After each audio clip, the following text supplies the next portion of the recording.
Audio Jungle. All right, the dust has officially settled. We went back and forth on what to do with this topic and situation. I want to shout Heavily, out heavily requested. I want to shout out Rosie for pushing us to do this episode. But I think it's safe to say that we kind of wanted time to digest all of these records and information and make sure that we gave a great breakdown for all of you, because this is probably one of the most iconic moments in rap history in the last 20 years. And after a 10-year Cold War of subliminals between these two, it's resulted in this.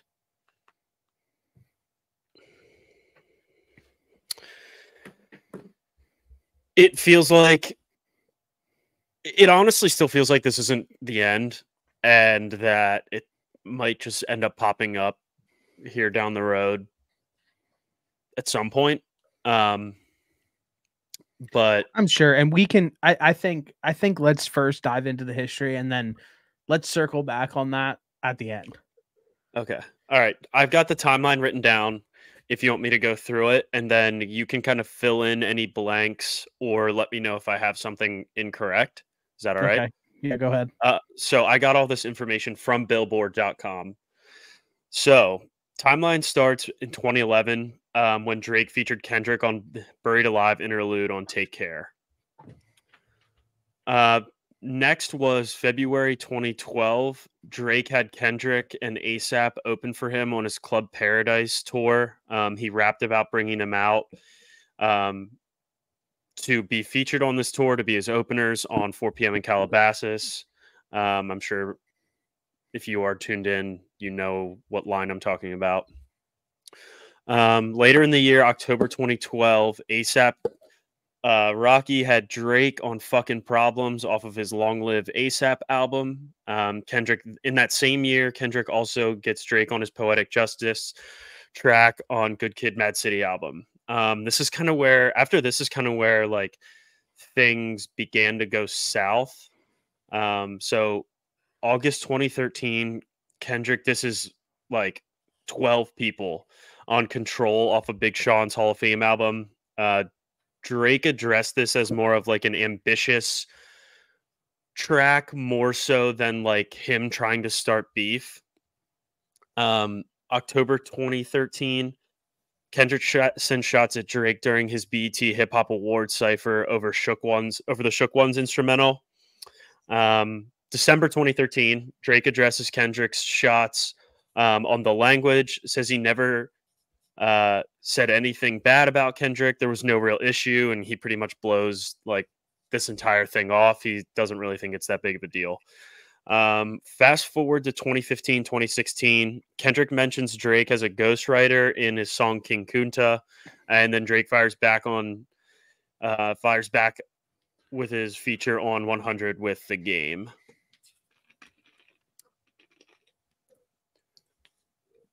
Fast forward to 2023. Drake and J. Cole teamed up for their song First Person Shooter Mode. This wasn't even like a diss directed at Kendrick, and it wasn't even by Drake, which is like kind of the weird thing that's been throwing me off this entire time. Love when they argue the hardest MC, is it K Dot, is it Aubrey or me? We the big three, like we started a league, which led to Kendrick dropping his verse off of like that on Metro Boomin and Future's We Don't Trust You album back in March 22nd. Yeah. Like that drops, Kendrick officially takes the shots at Drake. Yeah. 3 days later, the 25th, Drake addresses the verse on tour, like kind of periodically throughout his tour, basically saying that like he's all good, like he's he pretty much knows that it's out there, but was on tour, so it seemed like he was kind of more focused on that and finishing that up before he really started to try and dive into anything. April 2024. I don't have a date for this, but Drake releases push-ups directed at Kendrick, Rick Ross, Future, and The Weeknd. I think we go back a little bit real quick. March 22nd, like that drops. April 5th, J. Cole disses Kendrick on 7 Minute Thrill. Okay. I didn't have any J. Cole shit in here for the most part, besides like that initial song, First Person Shooter. 2 days after that, on April 7th, J. Cole says that what he did was whack, back down. April 13th, Drake drops Push-Ups, and then you can go on from there if you would like. Yep. So Push-Ups is pretty much just directed at Kendrick, Rick Ross, Future, The Weeknd. The 24th, Drake doubles down and drops the tailor-made freestyle with April AI. 19th. Sorry, I had the wrong date. April Okay. 19th, he drops tailor-made freestyle with AI, Tupac, and Snoop Dogg. April 30th, is that right? Kendrick responds with Euphoria. May 3rd, Kendrick doubles down with 616 in LA. Drake responds the same day with Family Matters. May 4th, Kendrick drops Meet the Grams and Not Like Us. And then May 5th, Drake drops with The Heart Part 6. Yeah. And that's where we currently reside. Yeah. This is the timeline of all the events that has transpired, all of the music that has dropped, kind of giving a little bit of an overview of what's happened. I mean, obviously the stuff at the beginning, but over this like 9-week period, we've had a lot of stuff to digest. And I think probably the best thing to do is just to go through each individual one of these tracks and kind of give the people a little bit of a breakdown, which I have, and then I'll ask you kind of like how you felt about the song, etc. Is that cool? Yeah, before we go into that, I want to kind of just like talk about this timeline of kind of how everything transpired and see kind of what your thoughts were. Unless I'm missing information along the way, I don't even understand why this started. Because it honestly seems like Kendrick was just like kind of bored, or like I don't even know. Like, I don't think the Drake or the J. Cole bar was a diss at Kendrick at all. He literally said he was a top 3 rapper. It's not. I mean, but there, like I said at the beginning, there was a 10-year period of straight subliminals back and forth from Kendrick and Drake on songs, and it's probably finally just transpired over into this. But that's the thing that makes no sense to me, is like, why was it J. Cole's verse of him calling you a top 3 rapper that was what drew the line? Like, it feels like there's something behind, even more so than what we know, that hasn't been brought to light, is what I'm getting at. I think it gets addressed in all these songs, honestly. I think a breakdown of these songs can answer all those questions.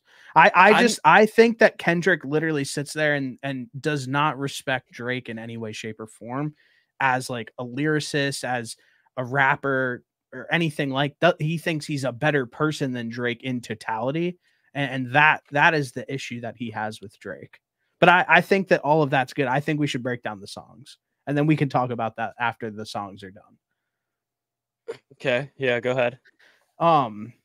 So Push-Ups by Drake. The main angle on this track he took at Kendrick was his relationship with Top Dog, claiming that he's being exploited while being on TDE. Kind of digging at Kendrick for being short and his shoe size. I'm a short king, little weak. I think that's like a pretty weak disc. Also on this track, he takes aim at Future, Metro, Rick Ross, and John Morant.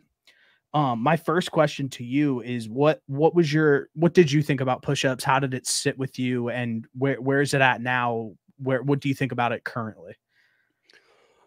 I mean, I think honestly, how many songs dropped between the two of these guys? Was it like 7, 8? Yeah. 6. Yeah, I mean, I think there's probably like 2 of them that have any real value still. I think the rest are pretty much just like kind of gone by the wayside. But what do you think about it? Like when it dropped, when it dropped, obviously. Yeah. I mean, I thought it was. I was kind of surprised. I didn't really know if Drake would actually respond back or not, because it's been so long, like, between these two, as far as this beef kind of like rekindling. I liked it. I thought it was funny. Did I think it was like groundbreaking? No. Yeah, that's fair. I kind of have that same attitude towards like a lot of these though. All right, go ahead. Well, my opinion on the record is that it's not bad. I've wrote down a lot of stuff, so if I'm looking down, I'm reading. My opinion on the record is that it wasn't a bad record. but it's not the record that it felt like everybody kind of wanted it to be or could have been. Because Drake is like, he's genuinely just supposed to be the artist that makes those hit records. And it was obviously like a lesser song, because I'm comparing it to Like That at this point, because this is a response to Like That. This is automatically an obvious lesser song than Like That. And when this song came out, kind of the course of these disses, like, it's probably not, like you said, it's probably not going to be spoken about anymore. I don't think it's spoken about right now at all. From the angle that he took, I thought it was kind of flawed that Top was taking 50% of his royalties, which he's not even in a deal anymore with them. Currently, they're both signed to the same label. And I think what impacted this record the most was it got leaked. If you remember, it originally got leaked on Twitter, and everybody's like, "Oh, is this AI? Is this AI?" Correct. And then it got confirmed that it was not AI. And then Drake kind of had to, and I think that this is kind of what happened, is that it felt like a little bit rushed, because he was like, okay, I got to put this out and then give it to academics so he can stream it. And I think that the hurry up attitude and the trying to release it quick took an impact on that record. So for me, it's not a bad song, but honestly, it's a clear miss for me from the angle that he took. And it could have been a lot bigger moment if Drake took his time on his first song out. I think so. So I think there's two things that you have to take into account here. Is everybody's going to critique Drake if he doesn't drop something right away. So you have to take that into account. This took him 4 weeks to drop this song after Like That. So, but keep going. My point is like, if it would have been any long, people were still unhappy with the fact that it took this long. So like, if he doesn't drop it the same, like the very next day after hearing Like That, then what's it matter? And also, didn't Like That come out while he was still on tour? Yeah. What's that mean? Yeah. So like, he's focused on that. I'm sure that he's probably not getting in the studio when he's on tour every single day. So there's that part of it too. There was something else that you said. All right, that was my one point about that. Go ahead, continue. And also, if I remember, like, I'll bring it up later. And also, like I said, it was like poking fun of him for being short. Oh, okay, yeah. Like, my other thing was that, like, okay, like, my other thing was that I think that this was almost like a feeler as to like how this whole thing was gonna go. Like, oh, are we gonna do this for fun, just to see, like, just to get active and like kind of put on a show, or is this gonna be real shit? So I think that that's kind of why we saw that as like the initial first step. Another thing is too, and I think it's going to be a little bit of a theme of what we talk about going forward, the constant aim at all these other people, like the Ja Morant shot, like this, that, and the third. It's very unfocused. It's very chaotic. It's very all over the place. Like, I get having to address, like you said, it's a feeler. I have no problem him taking a shot at Metro, this, that, and the third, like on this first track, because I do genuinely feel like these first couple that we're going to sit here and talk about are those feeler tracks. So do you have anything else that you want to add about push-ups, or can I go on to the next one? No, proceed. Next one, Tailor-Made Freestyle. This is going to probably be like the most iconic one from this standpoint that he used a dubbed AI voice for Tupac and Snoop. He's taunting Kendrick for not responding. And in my opinion, this is another miscalculation, and this completely missed the mark from Drake.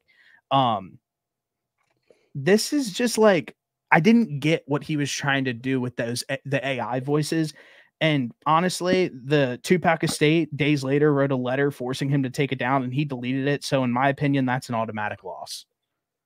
So I think I go the opposite. I think if he should have actually just gone to Snoop and been like, yo, will you do this? But the Tupac thing is literally big brain shit. I think nobody's going to do that. And everybody's complaining about AI. Like, I think the fact that he went and did that is honestly on a different level, and nobody else would have thought about doing that.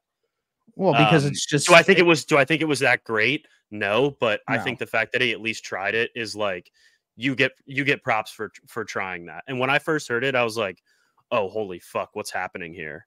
And so I'll demerit for just not straight up going to Snoop and asking for a Snoop verse, but the fact that he tried to bring in Tupac via AI is kind of nasty, and he literally like portrayed it as Kendrick talking to Tupac and how that conversation would go to like take down Drake. So like I think this track deserves a little bit more credit just from like the creativity standpoint rather than like the bar for bar standpoint. So first off, Snoop would legitimately never hop on a song dissing Kendrick ever. I get it, but you understand my point.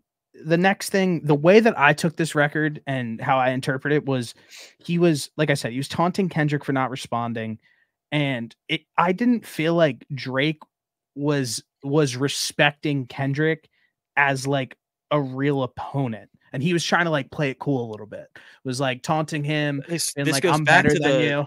To the feeler thing too, because Kendrick hasn't responded yet, so he's kind of just like kind of egging him on, seeing what this is all about. That's how I'm looking at it. No, exactly. And then, all right, then do you have anything else that you want to say about the tailor-made freestyle? I think we're on two totally different sides of this. I thought using the dubbed Tupac voice was like completely tasteless, like a bad miscalculation, and then it ended in him having to delete it anyway. It was just, I just didn't like it used in this course of thing. I thought it was kind of random and pointless. Yeah, the cease and desist was called in by the Kendrick Lamar team to the Tupac estate, but we can dive into that later if needed. But you said, if you want to sit here and I will 1,000,000% sit here and give him credit for the creativity. I think that agreed. That's where I'm at. I think the overall idea of it and what he did was a little tasteless, just in my opinion. The next track that came out then was Euphoria, a 6-minute track completely coming at Drake's character. His angle was Drake kind of being an actor, a fraud, says that he's not black. He says that all the same shit that we've been hearing. He says that Drake will fabricate things about his life and the next response that he's going to do. And lastly, which I thought was the best part of this entire record. And listen, when we're sitting here talking, me and Noah are not big Kendrick fans. I don't love Kendrick's music, but I'm kind of putting everything aside to have a unbiased opinion. Lastly, Kendrick states that he's kind of willing to keep this friendly, but if Drake brings up family, that he is willing to make things ugly. So it feels like that there's kind of a line in the sand that's drawn. When I heard the song, like it's the same kind of thing, same thing that we're talking about. It wasn't a knockout. It was more of a warning. And the overall hatred of Drake. Is it fine? It's an okay record. I kind of look at it as the same as Push-Ups, but it feels like both of these guys now at this point through these 3 records that we're talking about, both have their hand over the nuclear button and they're like, well, who's going to press it first? Yeah. I mean, I think for starters, I am trying my absolute best here to be unbiased because I just don't think Kendrick Lamar is like that good anymore. So my thought on this is, I don't know, like I just have a really hard time like listening to the song because I think it's a lot of the same shit that we've already heard about Drake for years and years and years, about how he's not fully black, about like how his parents aren't apart, just like that, not necessarily that specific part right there on the song, but like it's all just shit that's been regurgitated the entire time. Like this brought us like Drake's a culture information. vulture. Yeah, like we already correct. Yeah, so again, like this track doesn't really move the needle for me. Understandable. All right. Well, the next track that dropped is 616 in LA. Kendrick steals the classic Drake timestamp angle. The angle on this record is he's taunting Drake, and then he plants the seed that he has moles in the OVO camp. That's giving him information, the photograph, and a taunt. What was I just about to say? Yeah. Okay. And the photograph. So go ahead. My bad. Anything about this record? I listened to this song again, and I don't know. Like I listened to these a bunch of times before we started, and it just kind of feels like it's all of the same shit again until we get to like um the Meet the Grams and Not Like Us. It all just feels like still feelers, kind of like like what are we doing here? Like Bro, can I be honest? I forgot this song existed when I was prepping for it. Like correct. 100, So like a million percent. it's not sitting with me. It just overall the song, it doesn't really mean too much. The overall kind of storyline in this entire thing is this is the chance that he took to pretty much say, I have moles inside of OVO that are feeding me information. That's the significant part of this song. As a song in totality, like I said, I forgot it existed. Yeah, and I think the other thing is the picture that he posted is no longer the album cover, so like which is So later addressed in the next song. so there's a few things about that. And I don't know. So I don't either. Before we talk about any of this, like we cannot prove nor disprove any of this. The only reason that cover art was changed though, Noah, was because he was not allowed to post that on Spotify or Apple Music or anything like that due to HIPAA violations. Oh, because of the Ozempic tube. Because of like personal information and medication and stuff like that on the name. Yeah, So okay. so that's why it's changed. But like again, we don't know if it's real or not real. Now at this point, Drake drops Family Matters, a 7-minute song with a video. The angle of this song that Drake takes, well, first he smashes the Good Kid Mad City van inside of the video. That was cool. The angle that Drake takes is Kendrick physically assaulting his fiance, and then claims that Dave Free, a good friend and creative collaborator, is the father of one of Kendrick's children. His general manager. Shots at A$AP Rocky, Weeknd, Ross, Pharrell.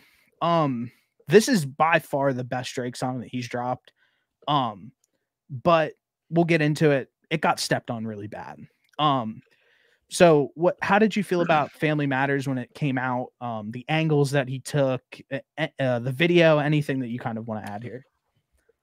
I mean, I know this isn't what everybody thinks, but I think this is the best song in the entire beef. I know you're going to disagree, and I know that the numbers say otherwise, but I think this is by far the best. I think that the last 2 minutes and 17 seconds of this song are the hardest and most best parts of this entire beef.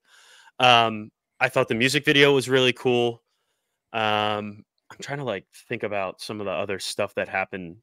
The best part of well, aside from the last couple minutes of this song, I think one of the more interesting things is this is finally the point where information about Kendrick Lamar comes out that that people really didn't know. I didn't know that Dave Free potentially was the baby daddy to one of Kendrick's kids. I didn't know that Kendrick was assaulted his fiance. I didn't know some of that drama between them, and I think that's really significant in this entire beef because I follow Drake and I follow rap pretty intently, and that's something those are a couple things that I just had no clue about until Drake brought it to light. Okay, so my first question to you then is, all that, like you said, the last 2 minutes, however many seconds of the song is incredible, but it felt like at the beginning there is a ton of fluff in this song, which I say all the time about Drake, where he for some reason has such a hard time cutting out the bullshit in a song.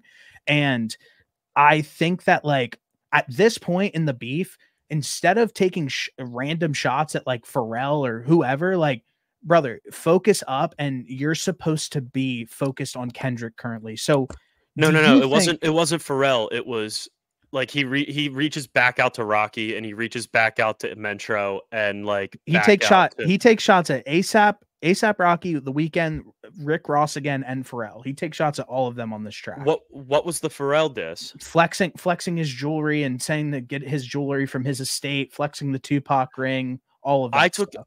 I took that as more so at a shot at Kendrick because of Kendrick looking up to those guys rather than shots at Pharrell and Tupac. Well, say it is Either what way, it is. either way, fair enough, I fair enough. personally took that as a shot at Pharrell. So I guess my question for you He is, bought all that stuff. It's not like he yeah, stole it. it got auctioned off and he bought it Yeah. all. It's a very well known story. That's why I felt like it was another one. So I guess my question to you is, do you think that if he cut out a lot of these other disses, cut out that first part of the song, which I honestly don't really love that much, that it would have been a much stronger song and overall diss? Because I'm in complete agreement with you. That last half of that song and that final like outro and where he's eating at the Chinese place and that flow that he catches Fact. is by far the strongest. Those two flows back to back are by far the two strongest flows on beats in this entire beef by far, because it's special. So what I wanted to see was him, like I said, cut out. He has such a hard time doing it. Cut out that fluff. But do you think that it could have been a stronger diss?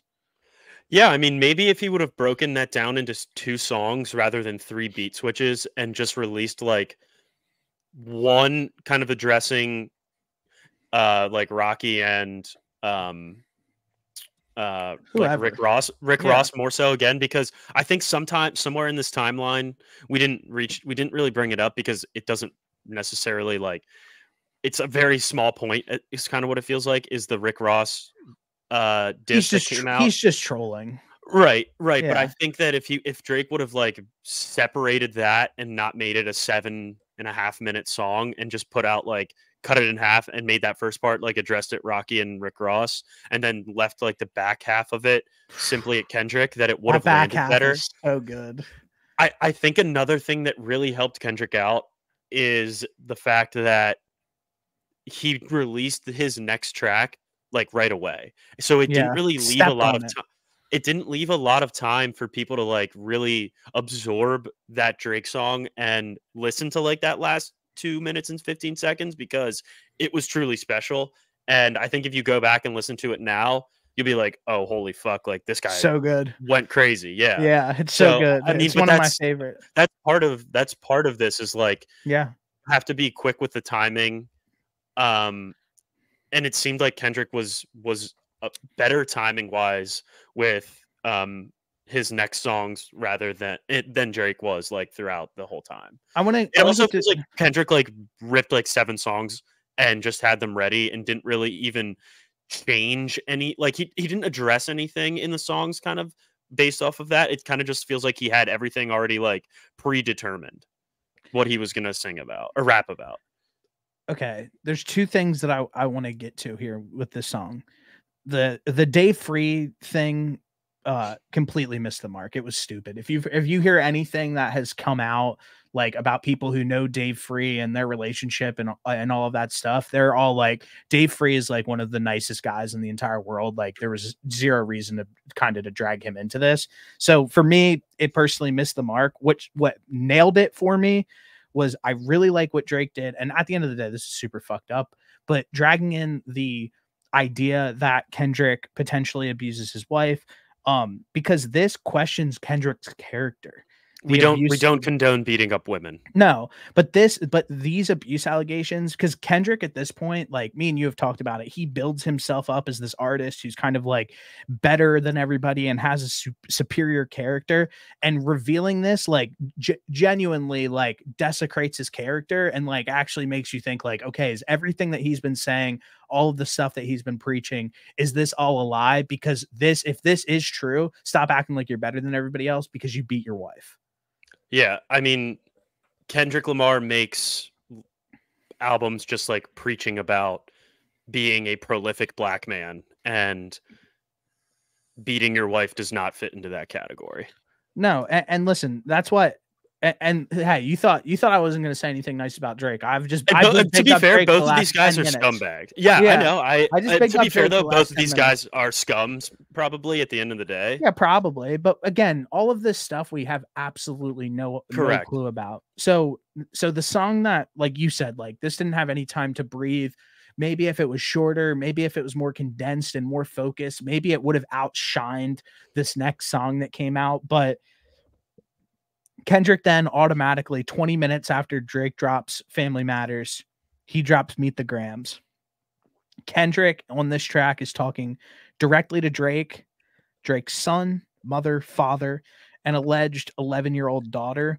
And the big bombs implicated. Oh no, we lost him.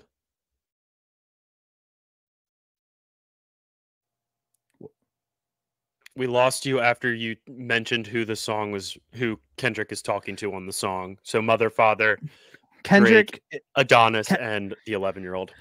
So Kendrick daughter. On this track is talking directly to Drake's son, mother, father, and at this point, alleged 11-year-old daughter. The big bombs implicated on this track are there's some weird stuff going on in Drake's inner circle, sex trafficking allegations, weird cases going on with his bodyguard, and obviously the child thing. This song, I texted you this earlier. This is the definition of scaring the hose music. This is an extremely, extremely dark song that honestly kind of makes me pretty uncomfortable. So I get, and it's like we said, it stepped on Family Matters, and strategy wise, I think this kind of really came out and was like, okay, like Kendrick's actually a nut job and is like willing to pretty much do anything to bury Drake at this point. I don't think this was necessarily the one that like stepped on Family Matters. I think it was more so Not Like Us. I mean, numbers wise, this song stepped on Family Matters, numbers wise. But I'm just talking about from a like strictly listening standpoint. Like, you're not going to be like, oh, like the one that did it was Meet the Grams. The one that did it was Not Like Us. But if we're just public, if we're just let's just drag in the public and let's take me and you out of this that listen to both these songs. I think people would say Not Like Us would be the one that's like the one. Oh, well, yeah, obviously, but Meet the Grams is performing better than Family Matters is performing. Facts. Oh, okay, fair. But back to the song. This song sounds like it would be played in like the movie Insidious. Yeah, it sucks. It's scary. I think that for this song to truly hold any validity in my eyes is Drake better have an 11-year-old daughter. Otherwise, this means absolutely nothing to me. Yeah, I think we can sit here and say the same thing about all of these songs. Correct, but that's Drake a big assumption. Yeah, I mean, so another big assumption is that Kendrick's right-hand man is actually agreed is the father of one of his children. Like, that's a pretty big accusation as well. I agree. Yeah. But I think from like, we know how Drake has acted before with a kid, that like with Adonis, and the fact that if he hid Adonis for so long and it took Pusha T to be the one to bring it to life, like, I think it looks even worse if he's hiding another kid. And no doubt, it took crazy. Kendrick Lamar to be the one to bring it to life, especially if she's 11. Yeah, I mean, obviously, like, it's weird. It's this like, when we talk about like these kind of topics, like, it is just kind of weird to talk about and uncomfortable, like, because like you said, you're like, well, if this track has any validity, like, he better have a 9-year-old daughter. It's like, or 11-year-old daughter. It's like, well, fucking Kendrick said that he was running a sex trafficking ring in Toronto. Like that better have validity. Like, Baka Not Nice actually might have been doing that. The case for that Kendrick was talking about was Baka was apparently arrested for allegedly forcing a 22-year-old woman into prostitution. So and that's what I'm saying. Like, all of these situations are very hard to talk about, extremely weird, and allegedly, and then, but like you said, like, all of this stuff, like, that's why I don't really take anything like into account at this point, is because like you don't really know what's real or fake.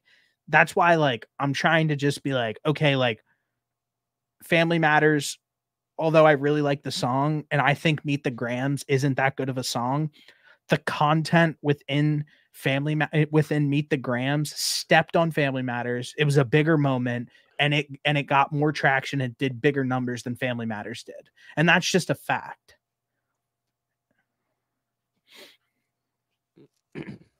Yeah. Anything? I think that, like I said, I think just going back to the whole timing piece, I think Yeah. Kendrick laid down the timing aspect better than Drake in this All right.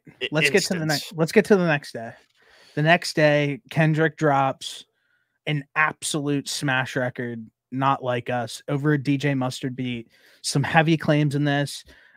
Claims that Drake is a pedophile. Kendrick goes down an angle where, again, he's bringing up the fact of like going to Atlanta, stealing everybody's swag, the stuff that you said like before that We've already know about that we've Drake. known for a while. But again, like still like nailing down on this. And lastly, like this was a knockout punch. As hard as it is to say, he beat Drake at being Drake. He has people with the A minor, like all of that, all of those memorable lines and memorable moments from this song. It's the fastest rap song to ever surpass 100 million streams on Spotify in 9 days, beating out Drake's God's Plan, and will debut at #1. This was the absolute knockout punch that I thought Drake would be the one to drop the record that really did numbers and really did damage, and Kendrick was really on top of it and dropped a massive record for the West Coast. I think the entire I think the biggest thing is the beat and the fact that it was a DJ Mustard beat, because Kendrick Lamar pretty much has just gone on the same song and done the same 8 disses at Drake this entire time. But I think the fact that it was a Mustard beat and that it came and the beat is fucking nasty. And Drake got bodied. I think that's probably you have to sit here why. and admit that Drake got bodied. Drake's entire public perception. I don't have to admit that. People are in the club saying Drake's a pedophile. Like you have to sit here and that Drake. I have some additional comments about like about this entire thing afterwards. That's fine. I'll say it for Noah, and because at this point, like Drake has not at this point dropped a track that has done this much damage to Kendrick the way that Kendrick has done damage to Drake. So lastly, this is in my opinion one of the worst songs Drake has ever dropped. I think it's trash. I like what he did with the name of it, The Heart Part 6, obviously Toronto, you guys know all that. Hijack that the same way that Kendrick hijacked the time codes. I thought that was genius. I really love that angle that he took. Drake claims that he set up Kendrick with a fake mole to feed him false info about the daughter. The picture was fake. He said he was like, "You're antsy, you're thirsty, like to bring me down." Doubles down on the Dave Freeze, doubles down on the abuse that Kendrick says that Kendrick hasn't seen his kids for 6 months. Drake claims that he's too famous to be a pedo. And then he suggests that, which was one of the weakest things that I've heard throughout this entire thing. And there's some weak Drake bars in this entire situation. He suggests that Kendrick was saying that he was a pedo because Kendrick was molested as a child, and tries to use the song Mother I Sober as proof. And this is just completely false. He admits that Not Like Us was a banger, and then Drake has an outro where he's like, "I sharpened my sword," suggests that he's kind of done with the beef, and said that this was like a good lyrical spar, essentially. My takeaway from this is Drake got hit on the head with a fucking hit record, and he was like, "You know what? I'm done with this. I can't really do too much more." He pretty much said like, "You can drop 100 more records. I'm done." I guess my first thing is there are some weird lines from Drake. Bringing up Epstein was weird. Bringing up Millie Bobby Brown was weird. It's like, you're the one. Nobody brought that up. You brought that up. Another thing that like really fucking is weird to me is, why would Drake feed fake info that he has a fake 11-year-old daughter and sex trafficking to Kendrick? I think that like, I think that's weird. I think that honestly, he saw that on social media and ran with it. I don't understand why that makes sense to me, at least. Again, this track, in my opinion, is reactionary and rushed, and I thought he said some very weird things on this track. Yeah, I honestly get the Millie Bobby Brown part of it, because I think Millie Bobby Brown and Whitney were together at some point, and people always like accused Drake of like being weird around Millie Bobby Brown, and I know that Kendrick Wasn't that in didn't, like but like 2016 though? yeah, but if Kendrick's bringing up like the whole pedophile thing, that's exactly what comes like that's what people are referring to, is that whole Millie Bobby Brown situation. Or the video of Drake legitimately kissing an underage girl on stage. That as well. But I didn't understand the Epstein part. That was kind of weird. I think that same thing with the suggesting that Kendrick was molested as a child. That whole song, if you listen to it and read it, is about how he was not molested as a child. So Drake misinterpreting that song and trying to use it against him was weak and not smart. Like I said, it was just miscalculated and it seemed rushed. I do kind of feel like the mole part of it might have some validity. Where's but proof? Honestly, Then?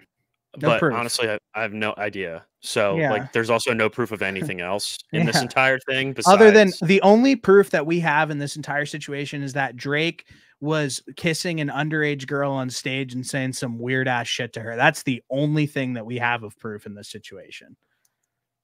Hold on. Oh shit. Oh shit. Oh shit. Yeah. Yep.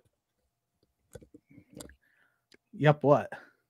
Like I was literally just like agreeing with your about the video of him on stage. Yeah, I just think that. So, is there anything else that you have to say about the Heart Part 6? I kind of took it as a wave the white flag record. I think that it was more of a record for him to kind of, hey, I'm denouncing all of these allegations. I'm saving face. I want my brand deals. I still want to be that commercial artist. Like none of this stuff's true. I'm done with this beef, and you're not going to hear from me for a little bit. Yeah, I mean, summer tunes on the way. Yeah, that's pretty much like kind of how I took it as well. Like, hey, this was fun, but I don't have any more energy to put into this, so I'm out this hoe. Listen, at the end of the day, the strategic plan implemented by Kendrick in this entire situation, whether the information that he had was real, false, made up, whatever, him stepping on every single Drake record that came out and then somehow cultivating a massive hit throughout this entire course of the situation. There really wasn't much Drake could do other than if he had a massive hit to drop, which it just doesn't seem like Drake has his fastball. And moving forward, my advice to Aubrey Graham is to probably stay out of the beefs, because you've got bodied the last 2 times that you've done this, which sucks. But the Meek Mill thing, it will be an all-time memory for I know you and me. We were like 19 when that happened, and it's like a core memory. In sophomores in college, I think. Yeah, it's like a core memory, and it's like it was like an amazing moment. But like the guys who like actually who we sit here, and they're not my favorite artists because I don't really care about Penn. I've said that multiple times. The guys who seem to really be in tune with their pen seem to kind of have that one up on Drake, where he kind of just like can't keep up. I mean, at the end of the day, apparently, like, Drake has not won multiple beefs, but he's still the best there is. So like, maybe he should keep getting into them, because nobody can actually take him down. I mean, I guess. I mean, I think your inability to sit here and just like kind of admit that like Drake legitimately just like, I just said he lost, but like he's never. This isn't going to make a big deal. Like, this isn't going to change Drake. Like, he's still going to be the best there is. I think in retrospect, Drake will be fine, but like that's an Like this easy hurts for 8 months, but like that's an after easy 8 months, who cop-out to cares? take. That's just like an easy cop-out to take, I feel like, after But having that's this how long that's how these conversation things about go. everything. That's how these things go. Is like, yeah, I can sit here and recognize that Kendrick put out the best song in this whole thing, numbers wise, and Drake lost, but like this isn't going to change the fact that Kendrick Lamar doesn't put any music out and he can't produce music unless it involves Drake in some way. And Yeah, I Drake is, disagree. I mean, the Kendrick Lamar hasn't put out any good music since Poetic Justice. But that's your opinion. Yeah, I know, but numbers and public perception does not back that up. I listen, I don't like Kendrick either, but there's nothing that Kendrick Lamar has done within the last 4 years that hasn't involved Drake that has is my point. But he hasn't dropped anything. Right, but the reason that you're missing my point here. Didn't Damn outsell More Life the last time they both dropped albums in the same year? No clue. Don't listen to it. Don't know anybody that does. But so that's just like how it is. That's your interpretation. Ask around. But we're speaking about the public. Yeah, ask the public. Do you still listen to Damn or do you still listen to More Life? I don't listen to either, honestly. But all right, then we'll leave it to the public. I'm saying drop a heart if you listen to More Life. I'm just saying at the time that both of those dropped in the same year, Damn outsold More Life. So like you can't sit here and say that like Kendrick isn't popular. Kendrick just was a part of I'm not saying that. Two number one records back to back. My point is Kendrick Lamar's peak popularity only comes when it's some correlation to Drake, is my point. Yeah, and listen, I think that's how it has always been. I disagree because he's obviously had songs that has a long, big career, sold a lot of records, has a ton of success. So I'm not going to sit here and dedicate the entire success of Kendrick Lamar to Drake's well-being because I think that that's lazy.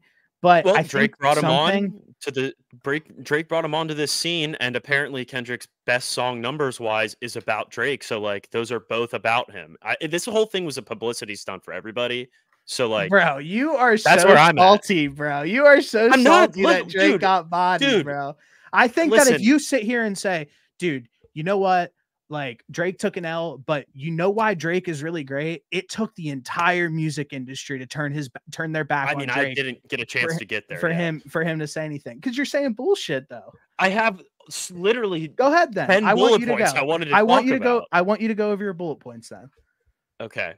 So I would like to start by saying that I enjoyed this entire thing. I think it was fun to see these guys actually go back and forth. Yes. I wish that they wouldn't have wasted these beats on shitting on one another and use them to make like actual songs, because I thought there was a lot of really good beats that were used throughout these tracks that honestly just feel like wastes because I'm not going to listen to any of them within the next 8 months anyways. So that's just where I stand with those. We talked about this already a couple times, but like we can't really prove that anything that these guys are saying is accurate. Besides like bits and pieces. I think this was pretty much just like I said, I think this was a publicity stunt from everybody. Like, hey, let's just all get our numbers up. I think Kendrick Lamar has an album coming out. Why would he address this now after J. Cole said he was good if he didn't want some publicity building up to his album? That's kind of how I'm looking at this from the 90,000 foot view. What else do we have here? I'm just confused. I'm confused on that. First off, I think it is probably the most clear thing of all time that Kendrick and Drake have like clear hatred towards each other.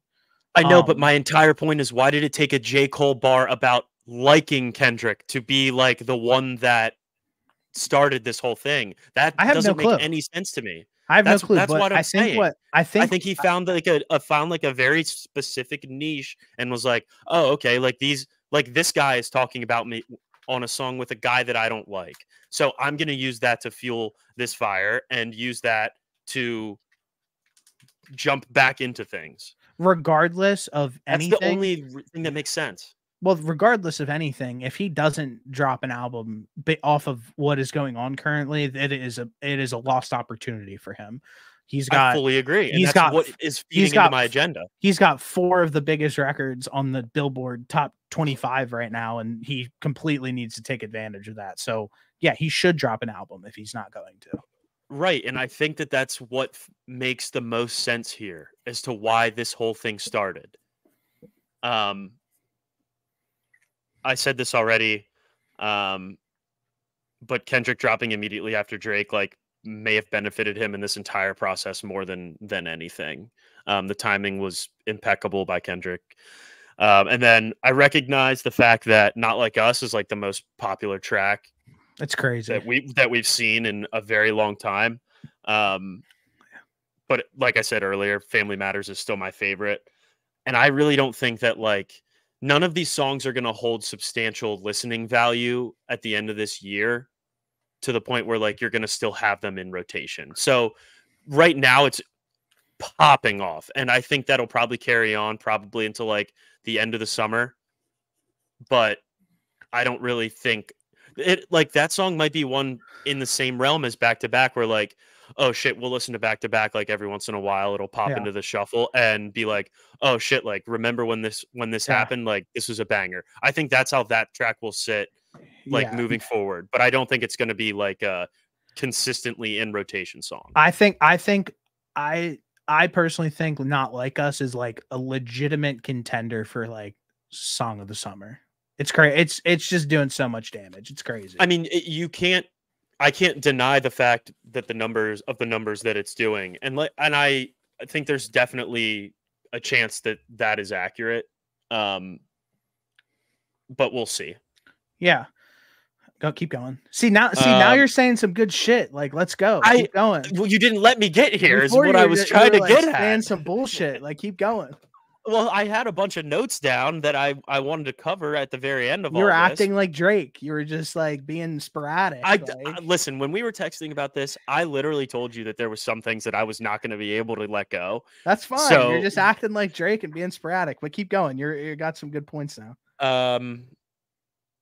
I think that's pretty much all I had. I think my final thing, like, this is just me being an absolute hater.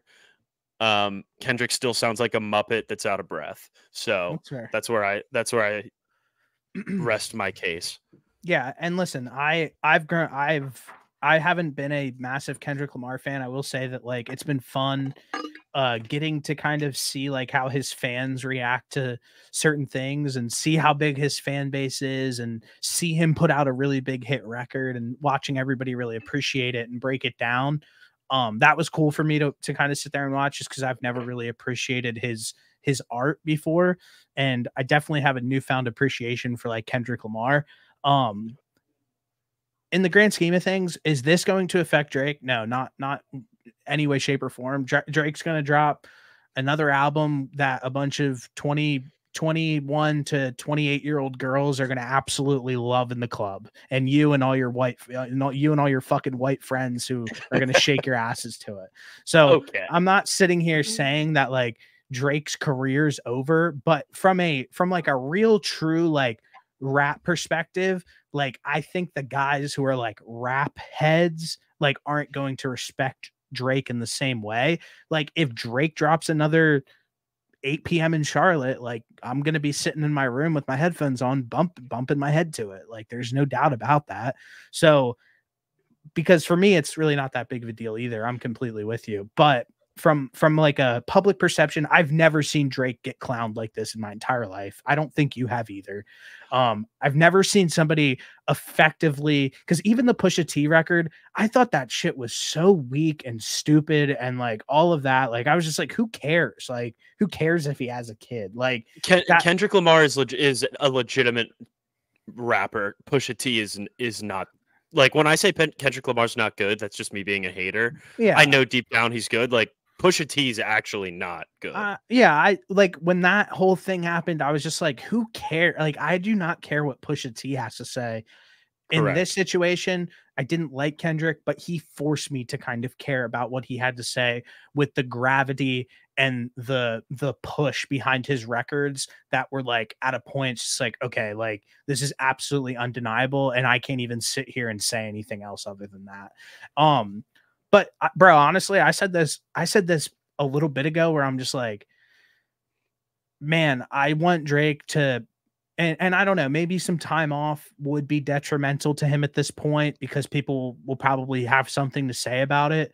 But for me personally, as a Drake fan, I want him to take the summer off, do whatever you have to do, and cultivate like an absolute classic and drop it in October or December when it's dark and cold, and give us like that real old school Drake feel where he's going to put out a classic. And I know that this situation he's going to do it. I have more faith in Drake now after this situation than I had in the last 2 years. I really do. I mean, especially him coming off a tour, I think that what you just mentioned probably makes the most sense is for him to just like chill out, go down to Turks and Caicos, hit the beach, and sort of just dial back in after he's had a couple months off and then really get to work. I think that that's probably, if I had to guess, that's probably what's going to happen. Because I mean, if you're on tour for however long he was, I can't imagine. And then you go through this, I can't imagine the first thing that you want to do is like, all right, let's just get back in the let's get back in the studio and do this thing again. Like, I'm sure you're going to want to take a break. I don't want him to do that. I want Drake to gain experience and talk about life and like let things happen, because like at a point he's just so heavy in the studio. Like if he has a few summer jams that he wants to get out for the clubs and pop records or the stuff that he does, like go ahead and do it. But like that real shit, like, dude, please, please, please, for the love of God, just save it up and give us something special. Another takeaway from this entire beef is Future's got to be the coolest fucking guy of all time.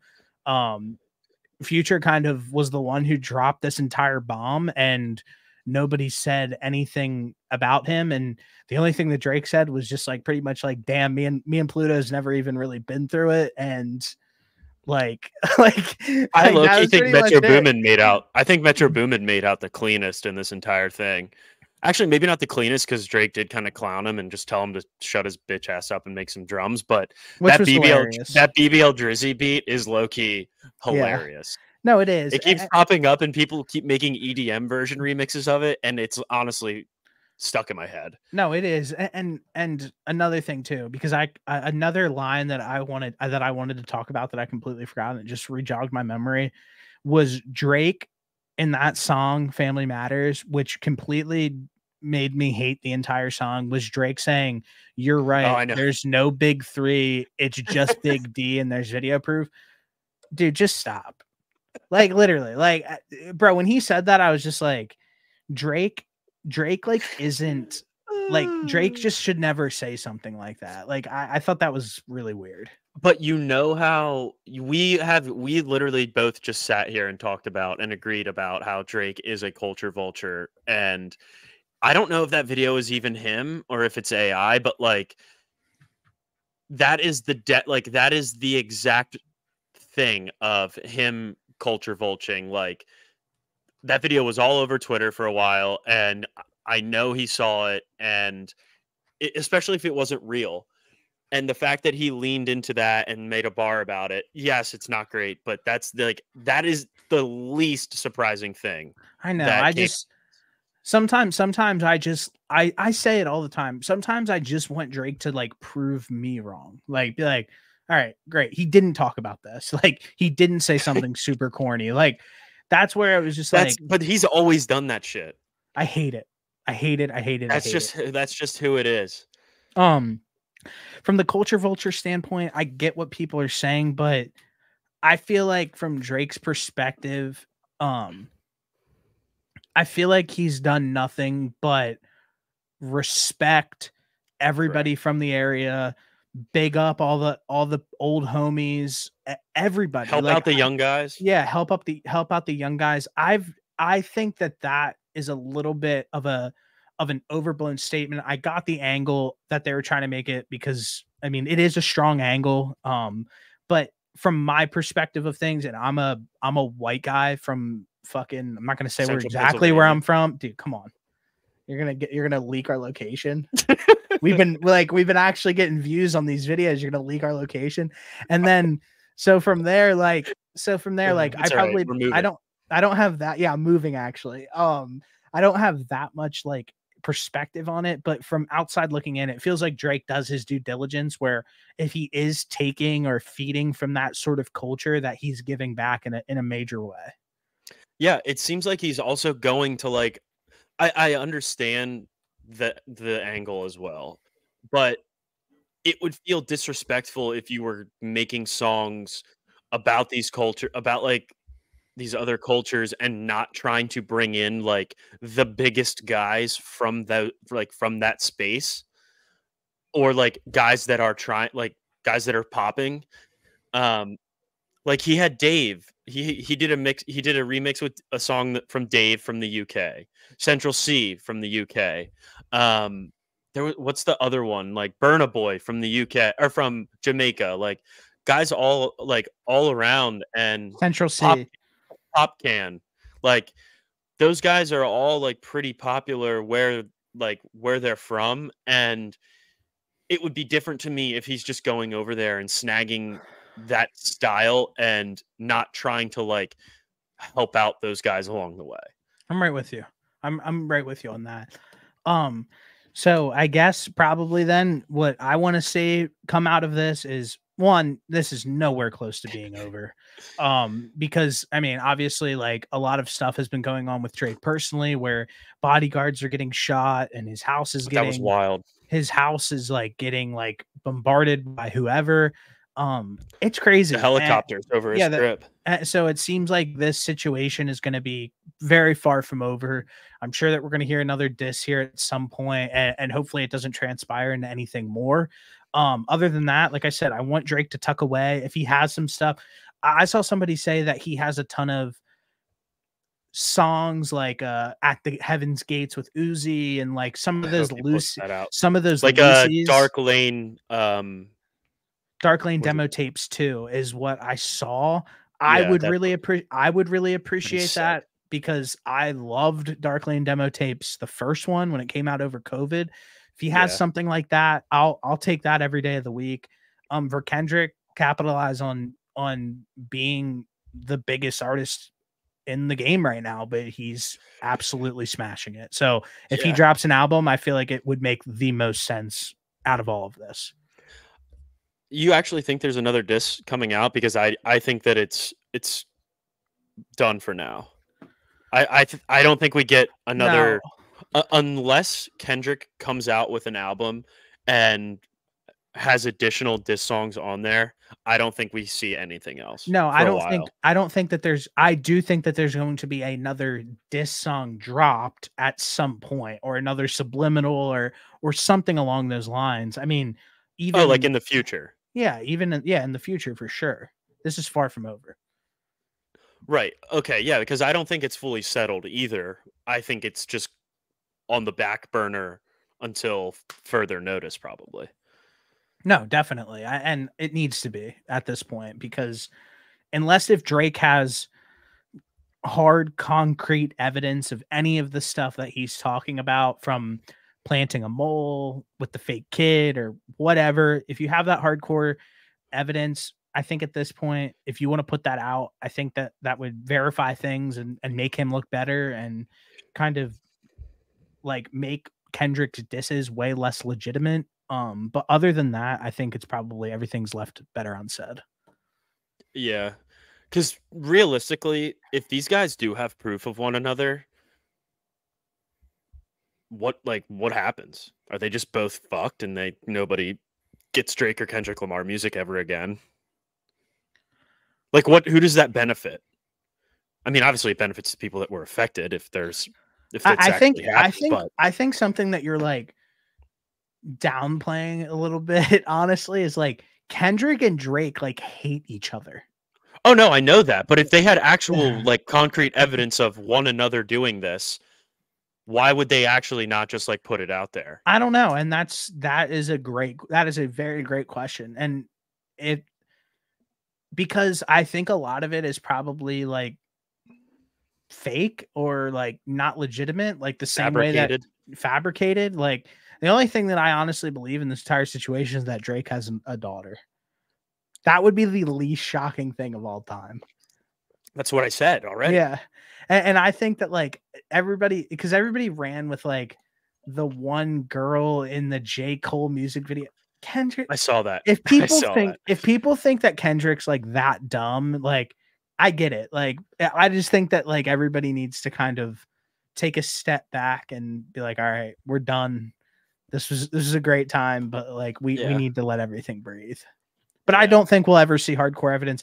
The only thing that we saw that was hardcore evidence was like, and I don't even know because it's hard to decipher on Twitter, was the guy with like that government laptop that was like scary as hell. That was like Yeah, breaking the down Riddler. the guy that was like breaking down the Drake situation. Like that was the only thing that like freaked me out a little bit, where I was like, all right, well, like maybe there is some dirt on Drake. If there's some dude in a closet with a government laptop, like that is the last that was thing weird as see. hell. Yeah, that's the was last really thing you weird. want to see. But yeah, that part, and then that dude in the wheelchair. I don't get that. Christopher Velasquez, I think his name is. I don't understand that. I don't know I don't get the connection there. All right, perfect. So we're not even going to talk about it. It's just no, I'm literally trying to look it up. But at this point, I just like don't understand really what's going on. So I'm just like, all right, like screw it. Like it is what it is. The songs are what they are, and like if anything comes out, I guess we'll do an update. But other than that, like I think we're good, right? Yeah, let me see if I can find. So this guy, Christopher Alvarez, is apparently a reporter. I mean, what are we doing? This is Christopher. Yeah, I know the smaller dude. Is that okay to say? I don't know. I don't know what the proper. He's a freelance reporter and filmmaker who lives with the serious skeletal disorder Thanatophobia. I'm not even going to try. Yeah, it's not worth it. And reports on issues affecting disabled people like himself, as well as celebrity interviews. So whatever happened with that happened. I have absolutely no clue. Yeah, I might have to do a deep dive into this fella.